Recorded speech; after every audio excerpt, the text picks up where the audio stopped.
우리가 일상에서 필수적으로 사용하는 것들 중에 식료품과 같은 것들에는 유통기한이 있습니다. 유통기한은 밀폐된 용기 안의 내용물의 상태나 성질이나 본질이 변하지 않는 기간을 유통기한이라고 합니다. 유통기한이 지난 것은 변질되어 해로움을 끼칠 수 있기 때문에 유통기한이 지난 것들은 폐기하는 것을 원칙으로 하고 있습니다. 그럼 한국 개신교회의 유통기한은 언제까지일까요? 2021년 대한민국의 국민들의 정서는 한국 개신교회의 유통기한은 이미 지났다라고 생각하는 사람들이 많을 것입니다. 기독교의 핵심은 복음입니다. 복음에는 유통기한이 없습니다. 복음은 썩지 않고 변하지 않으며 영원한 것이기 때문에 유통기한이 없습니다. 그런데 왜 한국 개신교의 유통기한이 지났다라고 사람들은 생각할까요? 그것은 복음을 보여주는 성도들의 삶에서 복음이 변형 혹은 변질된 상태로 세상에 보여지기 때문에 사람들은 유통기한이 지났다라고 생각하는 것입니다. 예수님께서 33년의 인생 가운데 짧은 3년의 공생의 기간 동안 천지와 만물의 구원자가 되실 수 있었던 것은 신적인 권위로 기적과 능력을 행하신 데만 있는 것이 아닙니다. 예수님께서 친히 복음이 되셨고 복음으로 사셨기 때문에 예수님께서는 인류의 구원자가 되실 수 있었습니다. 예수 그리스도를 만남으로 복음을 경험한 사람들의 인생에는 놀라운 변화가 있었습니다. 그것은 예수님께서는 복음의 원형을 그들에게 알려주셨기 때문입니다. 복음의 바뀌어진 형태, 복음의 변질된 형태로 그들에게 말씀하신 것이 아니라 복음 자체를 그들에게 말씀하셨고 보여주셨기 때문에 복음을 들은 사람들의 인생에는 놀라운 변화가 생길 수 있었습니다. 그 변화는 감정적이고 일시적인 변화가 아닌 인격적이며 영적이고 영원한 변화였습니다.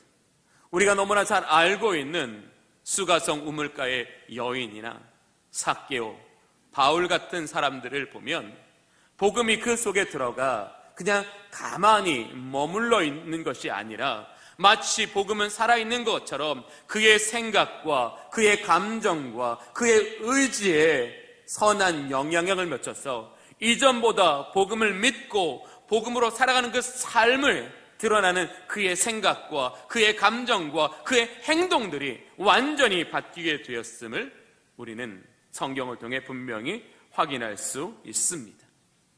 우리 안에 복음이 들어왔다라는 것은 복음으로 말미암아 우리의 생각이 바뀌어졌다는 것을 의미합니다. 복음이 우리 안에 들어왔다라는 것은 복음으로 말미암아 우리의 감정이 달라졌다라는 것입니다. 나에게 상처 주고 나를 원망하며 나를 미워하는 대상들이 내가 그들을 향하여 분내고 화냄의 대상이 아니라 불쌍히 여기고 긍휼히 여기고 기도해야 될 대상으로 바뀌게 되었다라는 것입니다. 즉 나의 감정이 바뀌면 나의 행동이 바뀌고 그래서 내 삶이 바뀌는 것, 그것이 복음의 진정한 능력이요 복음이 우리에게 주신 하나님의 목적이라는 것입니다. 그래서 바울 사도는 로마서 1장 16절에 내가 복음을 부끄러워하지 아니하노니 이 복음을 모든 믿는 자에게 구원을 주시는 하나님의 능력이라. 복음이 하나님의 능력이기 때문에 복음 안에는 구원하시는 하나님의 능력이 있기 때문에 사도 바울은 이것을 전함에 있어서 부끄럽지 않았다라는 것입니다. 그런데 왜 우리는 이 복음을 전하는데 미온적이고 주저할까요? 이 복음이 나도 변화를 못 시켰으니까 남에게 전할 수 없는 겁니다. 이 복음이 내 안에 역사하지 않기 때문에 내가 남에게 감히 이 복음을 말하지 않는 것입니다. 에레미야 선지자는 그 속에 하나님의 말씀이 들어갔을 때에 그 마음이 뜨거워 견딜 수 없다라고 고백하였습니다. 사도 바울도 마찬가지죠. 이 은혜의 복음을 전하는 데는 나의 생명을 조금도 아끼지 않겠다라고 선언한 이유가 무엇입니까? 복음을 전함으로써 더 위대한 사도가 되고 더 큰 인생의 업적을 남기기 위해서가 아닙니다. 내 안에 있는 이 복음과 이 복음의 생명과 이 복음의 능력이 온 땅 가운데 충만해져 하나님이 영광을 받으시고 모든 창조물들이 회복의 삶을 살아가는 것, 그것을 복음이 나로 꿈꾸게 하기 때문에, 복음이 나로 열망하기 때문에 그 복음이 내 속에서 그러한 믿음과 열정과 소망을 불러일으켰기 때문에 바울은 그 달려갈 길을 다 갈 수 있었던 것입니다. 2021년 대한예수교 장로회 통합책은 복음으로 교회를 새롭게, 세상을 이롭게 라는 표어를 정했습니다. 우리 준회교회도 저희 교단과 같은 방향성과 비전을 가지고 행하기 위해서 같은 표어를 정하게 되었습니다. 한국교회는 2022년 새로워져야 합니다. 이것은 하나님의 명령이며 시대의 요청이고 존재의 이유입니다. 교회의 역할과 사명을 통해서 창조세계를 치유하고 회복하는 것은 우리가 하나님의 뜻을 따르는 것이며 하나님의 영광을 드러내는 것입니다. 그런데 교회가 어떻게 새로워질 수 있습니까? 성경은 교회가 새로워지는 것은 복음 안에 있다라고 이야기합니다. 즉 복음을 바르게 알고 복음을 바르게 믿고 복음을 바르게 행함으로써 교회는 새로워질 수 있다라는 것을 강조하는 것입니다. 그러나 교회가 새로워지는 것은 교회 안에 머물러 있는 것이 아니라 교회가 새로워지는 것은 사회가 새로워지는 것이고 그 나라의 역사가 새로워지는 것이고 그의 나라의 미래가 새로워지는 것이라는 것을 강조하고 있습니다. 즉 교회가 새로워질 때 이 세상도 새로워질 수 있기 때문에 교회는 반드시 복음을 통하여 새로워지는 은혜의 역사가 있어야 한다라는 것입니다.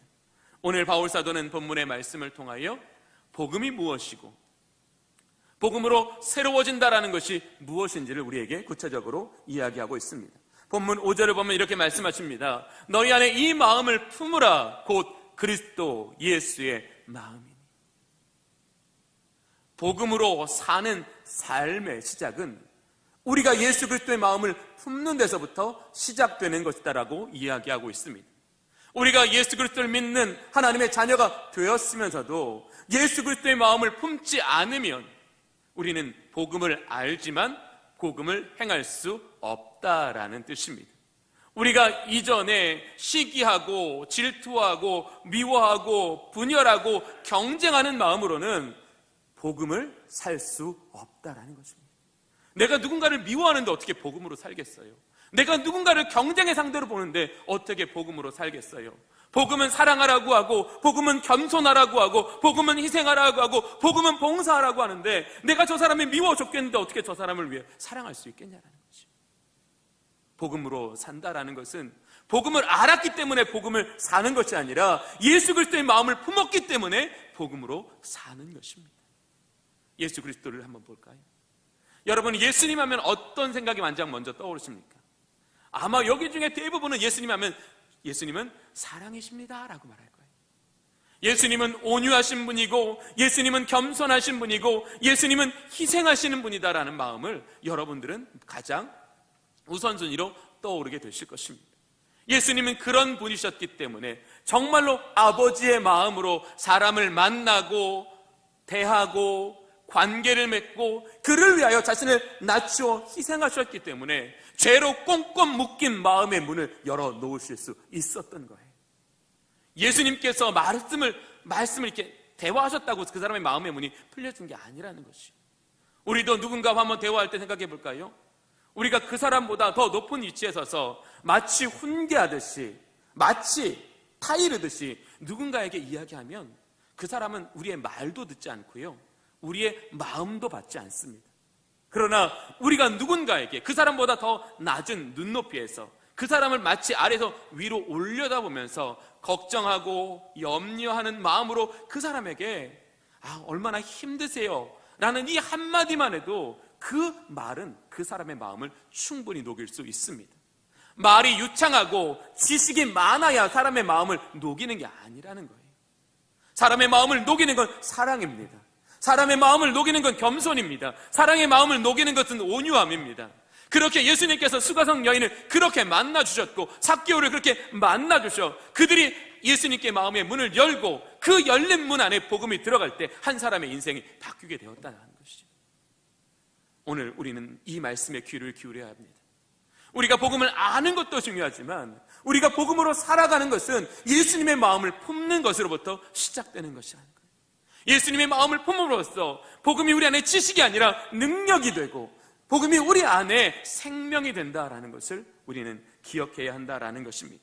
다시 6절과 7절을 보면 그는 근본 하나님의 본체시나 하나님과 동등됨을 취할 것으로 여기지 아니하시고 오히려 자기를 비워 종의 형체를 가지사 사람들과 같이 되셨고, 이렇게 하늘 보좌 위에 계신 주님께서 이 낮고 천한 땅 위에 오셔서 십자가에 복종하신 그 모든 일의 핵심을 오늘 본문은 이야기하고 있습니다. 그것은 바로 자기를 비우심이라고. 즉 자기를 비우셨기 때문에 이 모든 것들을 능히 감당하실 수 있다. 이 본문에 말씀하시는 비우시다라는 것이 헬라어로 케노시스라는 단어입니다. 즉 예수님의 자기 비우심, 예수님의 케노시스가 바로 복음의 핵심이라는 것이죠. 복음을 통해 자기를 비우고 그 안에 그리스도로, 그 안에 하나님으로, 그 안에 성령으로 삼위일체 하나님으로 채워가는 인생이 바로 복음으로 사는 삶을 살아가게 된다라는 것을 강조하는 것입니다. 오늘 본문을 보겠습니다. 오늘 본문을 보면 예수님께서 자기를 비우셨기 때문에 하나님과 동등됨을 취할 것으로 여기지 아니하셨다. 자신의 권위를 비우셨다. 자신의 권리를 비우셨다라고 말씀하셨습니다. 높임을 받으실 수 있는 분이 그 높임 받으실 것을 비우셨다라는 거예요. 그 하늘의 보좌를 비우셨다라는 것입니다. 그 다음 보겠습니다. 사람의 모양으로 나타나사 자기를 비우셨다라는 거예요. 하나님이 인간이 되셨다라는 것은 온전히 자기를 비우셨다라는 것을 의미합니다. 자기를 낮추시고, 즉 하늘의 보좌 위에 계셔야 될 분께서 이 낮고 천한 땅에 오셨다는 것은 그의 삶의 자리를 비우셨다라는 것입니다. 그리고 죽기까지 복종하셨으니 곧 십자가에 죽으심이라. 즉 자기의 뜻을 비우시고 하나님의 뜻을 채우셨다라는 것을 이야기하는 겁니다.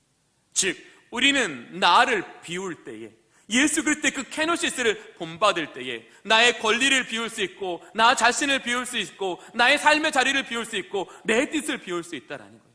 즉 이 복음을 깨닫게 될 때 나는 나를 비우고 성령으로 채우고 복음으로 채우고 믿음으로 채우기 때문에 하나님의 사람 되어 살아갈 수 있다는 것을 바울은 강조하고 있는 거예요.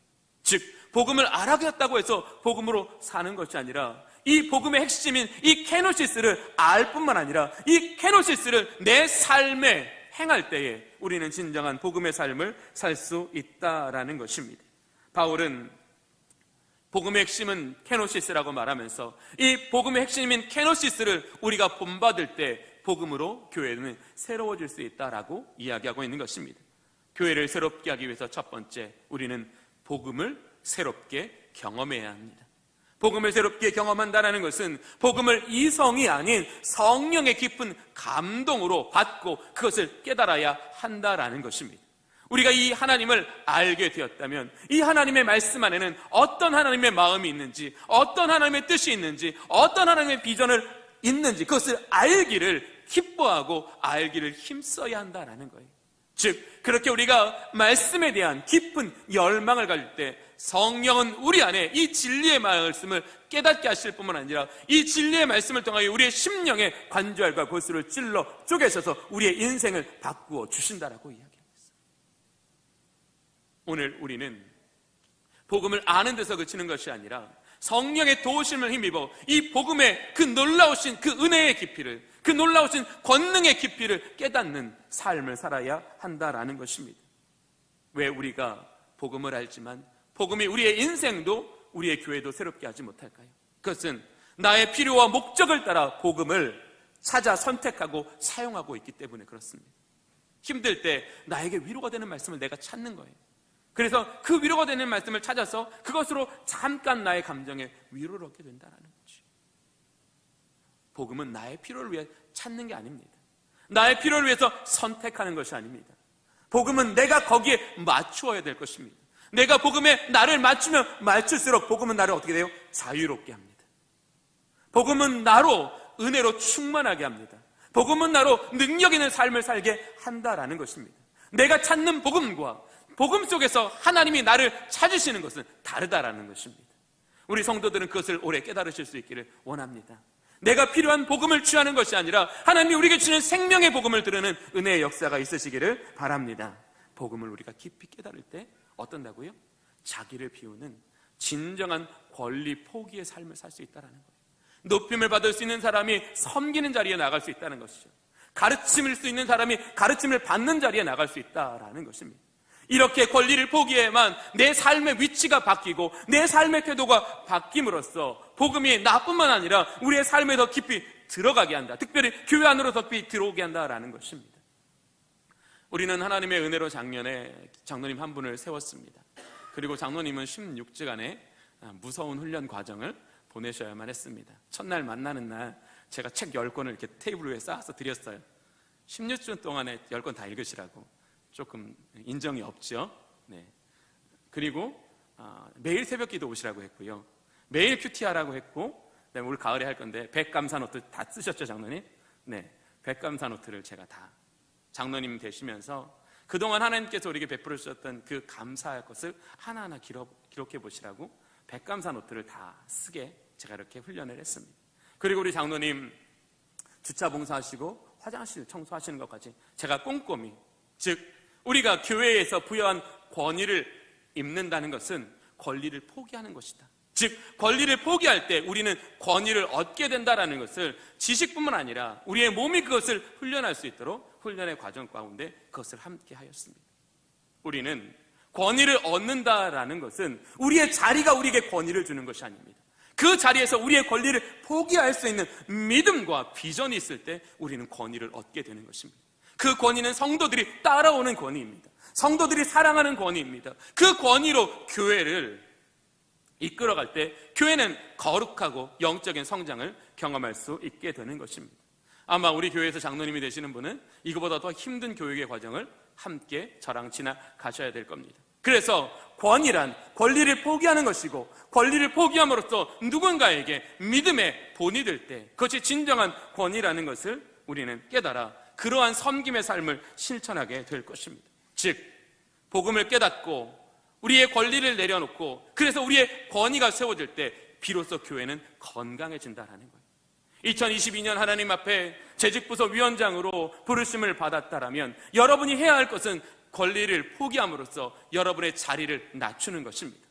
사람들에게 나아가 그들과 함께 눈을 맞추고 그들과 같이 대화함으로써 그들과 함께 그리스도의 일을 힘써 행하는 것, 찾아오기를 기다리는 것이 아니라 찾아가서 그들과 함께 사역을 나눌 뿐만 아니라 삶을 나눔으로써 진정한 은혜의 공동체, 진정한 복음의 공동체로서의 일원된 것을 서로 알게 될 때 우리 교회는 건강한 교회요, 하나님의 뜻을 이루어 나가는 교회가 될 수 있다라는 것입니다.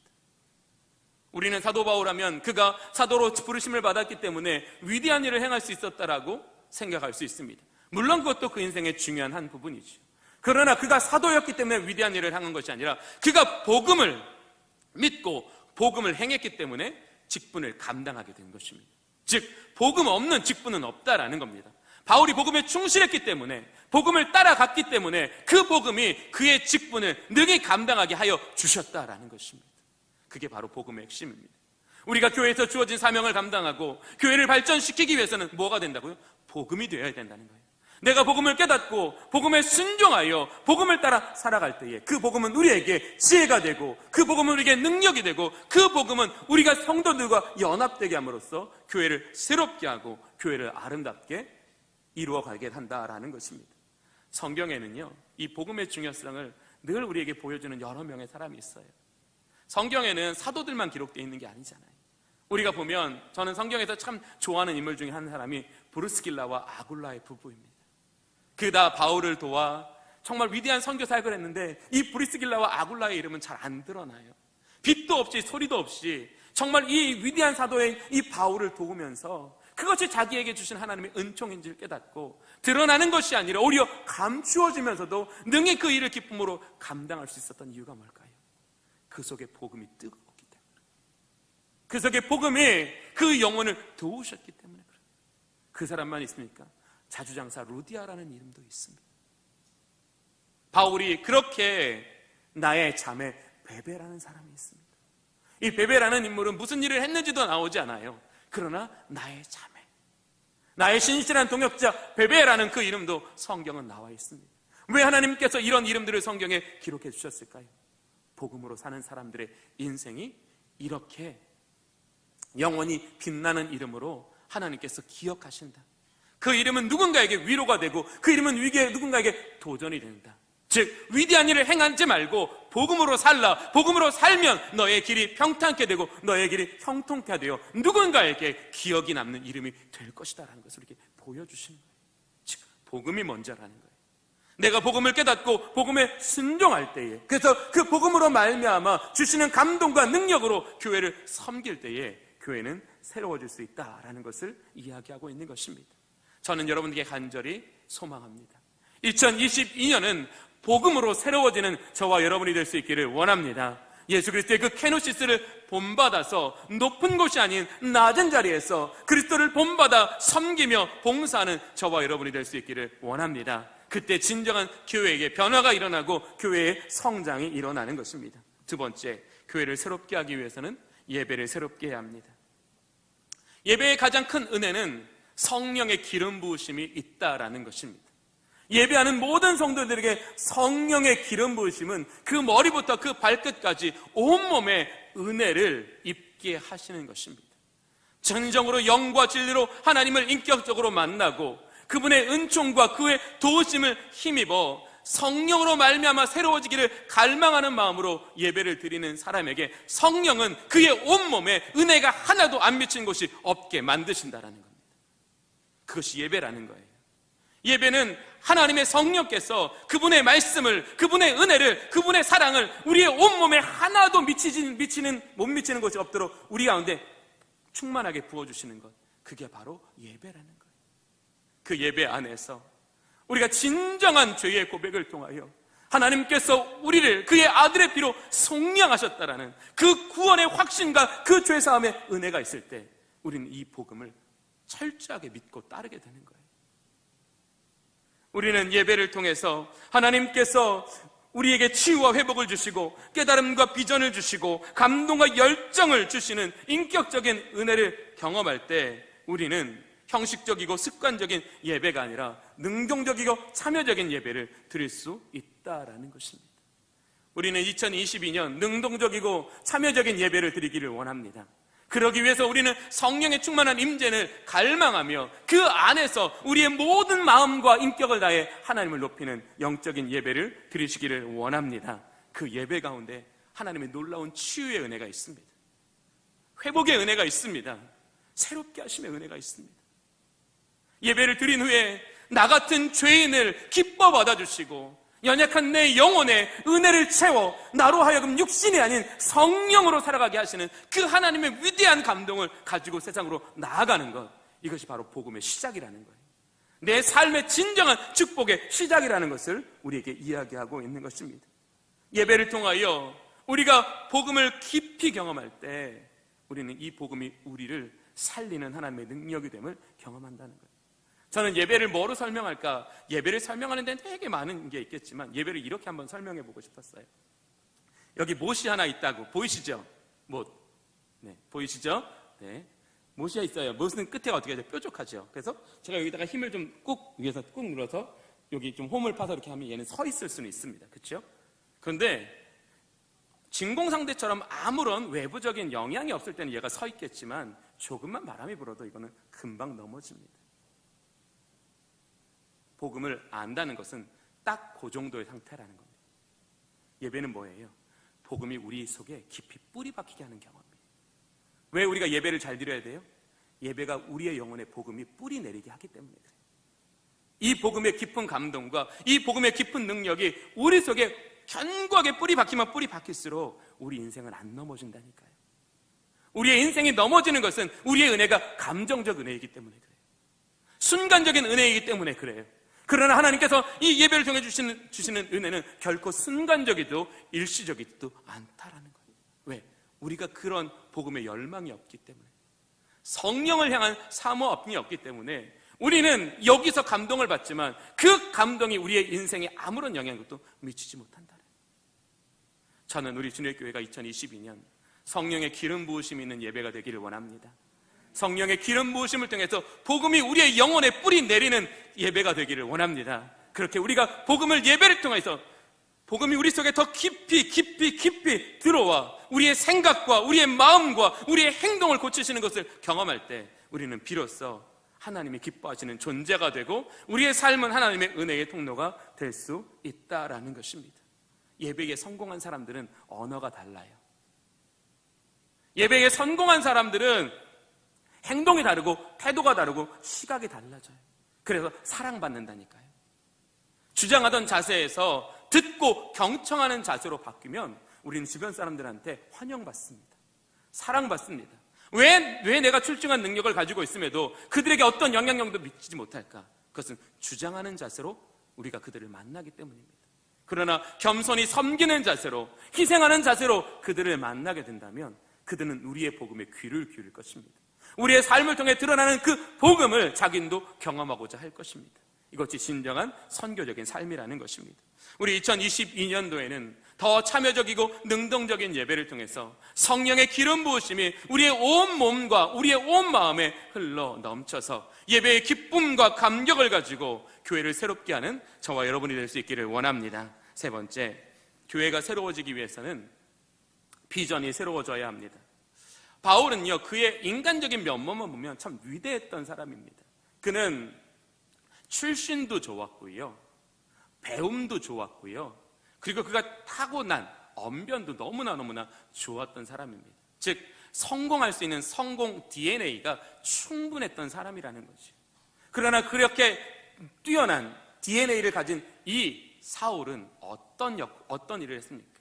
자신의 놀라운 지식으로 헛되고 망령된 일을 계획할 수밖에 없었습니다. 다른 사람을 짓밟고 다른 사람 위에 올려서려는 데 사용할 수밖에 없었다라는 것입니다. 그가 아무리 출중한 능력을 가지고 있었지만 그 속에 복음이 들어가지 않아 그가 하나님의 뜻대로 자신의 능력을 사용하지 아니했을 때 그의 능력은 그의 인생을 망하게 할 뿐이었습니다. 그러나 이제 그가 예수 그리스도를 통해서 복음을 경험하고 복음이 그 인생을 이끌어가는 것을 경험하였을 때, 여러분 혹시 성경 읽으면서, 저는 성경 읽을 때마다 어떤 감동이 드냐면, 하나님께서 사도 바울을 쓰셔서 우리에게 이 성경을 이렇게 쉽고 이해하기 편하게 기록해 두셨구나라는 생각이 들었어요. 즉 그가 가진 높은 학식이 로마의 정치가들과 얼마나 복음에 대해서 디테일하고 복음의 내용을 충실하게 변론할 수 있었습니까? 그래서 로마로 가고자 했던 거예요. 하나님께서 자신의 지식을 들어 로마에 있는 사람들에게 이 생명의 복음을 전하게 하시기 위해서, 그리고 그가 이렇게 원치는 않았지만 목회 서신을 쓰면서 그가 가지고 있는 지식과 그가 가지고 있는 능력이 이렇게 사람들에게 진리의 말씀을 쉽고 분명하고 능력 있게 전하게 하셨습니다. 한 사람의 능력이 복음을 통해서 최대치로 발휘되는 것이 바로 이 바울을 통해서 우리가 볼 수 있고 깨달아야 한다. 우리가 아무리 많은 능력을 가졌다 할지라도 하나님의 비전이 없으면 우리의 능력은 최대치로 사용되지 않는다라는 것입니다. 1950년대 세계 선교를 이끌었던 짐 엘리어트라는 사람은 정글에서 죽어가면서 이렇게 죽기 전에 정글에서 썼던 그 일기에 이런 문장이 있습니다. 결코 놓쳐서는 안 되는 일, 그것을 위하여 결국 끝까지 붙들고 있을 수 없는 그것을 버리는 사람, 그는 결코 어리석은 사람이 아니다. 여러분에게 놓쳐서는 안 되는 일이 무엇입니까? 그게 성공입니까? 행복입니까? 아니면 비전입니까? 우리의 인생이 견고해지고 우리의 인생에 하나님의 은혜가 마르지 않으려면 우리에게 뭐가 있어야 돼요? 결코 놓쳐서는 안 되는 일이 있어야 돼요. 그게 바로 비전이라는 거예요. 우리 교회도 마찬가지예요. 우리 교회가 결코 놓쳐서는 안 되는 하나님의 비전을 가지고 있어야지만 우리 교회는 복음으로 행할 수 있게 돼요. 또 뒤에 뭐라고 있어요? 그것을 위해서 끝까지 붙들지 말아야 될 것을 버리는 것. 즉 비전이 있어야 우리는 버릴 것을 버린다라는 거예요. 우리가 비전이 없으면 버릴 것을 못 버린다는 거예요. 버릴 것을 계속 우리의 인생에 채워서 우리의 인생을 무겁고 힘들게 만든다라는 거예요. 우리 교회도 마찬가지입니다. 우리 교회도 분명한 비전을 가질 때 버릴 것은 버린다는 거예요. 내가 붙잡을 것을 붙잡을 수 있다라는 거예요. 그래서 하나님의 영광을 위해서 우리 교회는 마음을 모으고 뜻을 모으고 힘을 모아 하나님의 영광을 드러낼 수 있다라는 것입니다. 복음은 우리로 하나님의 비전을 살게 합니다. 비전은 우리를 이 세상에서 평안하게도 합니다. 행복하게도 합니다. 그러나 복음의 가장 핵심은 하나님의 비전으로 살게 하시는 것입니다. 즉 하나님의 비전 안에서 우리의 인생은 더 빛나는 존재가 되고 더 많은 열매를 맺는 존재가 되기 때문입니다. 여러분 자녀들에게 훌륭한 사람 되라고 하시잖아요. 그렇죠? 쓸모없는 사람 되라고 하십니까? 한 명도 없잖아요. 다 훌륭한 사람 되라고. 하나님도 우리한테 그러지 않으실까요? 훌륭한 사람 되라? 그렇게 생각하시면 돼요. 하나님 우리에게 훌륭한 사람이 되라고 하실 거예요. 근데 우리에게 훌륭한 사람이라 되라고 말만 하시는 게 아니라 복음을 주셨어요.